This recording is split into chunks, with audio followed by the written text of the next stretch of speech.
that we slip a stitch onto a holder.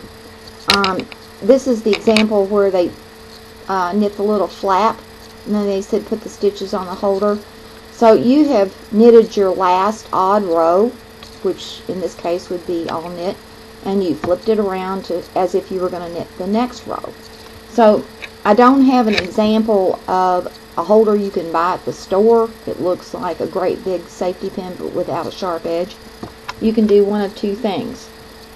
You can use a blunt end needle with an odd color yarn to be your holder.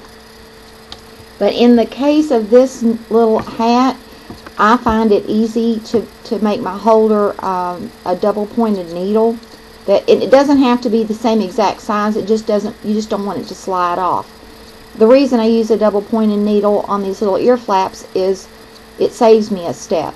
Later on in the directions it tells you to move from the holder back onto a needle, and in this case I've already got it on a needle. So to slip it, and I hope you can see here's the thing, you're just going to slip it, period, like this, and like this, and like this. Can you see okay? Like this, and so on.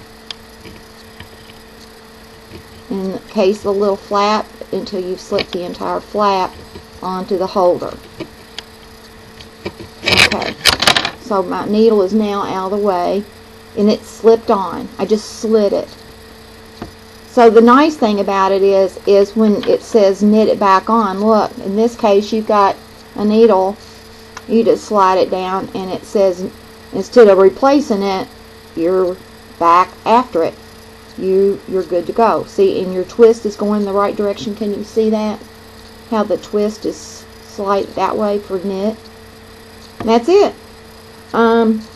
If I were going to, and I do this blunt needle thing occasionally, depending on what pattern. It's a good place to hold a sleeve hole for me. I cut a great big length, longer than you think you need. Can you see this? And then again, just slide it. This is pretty handy because sometimes you don't have holders at home, but generally you'll have some kind of a blunt needle that you can use. And again, like this.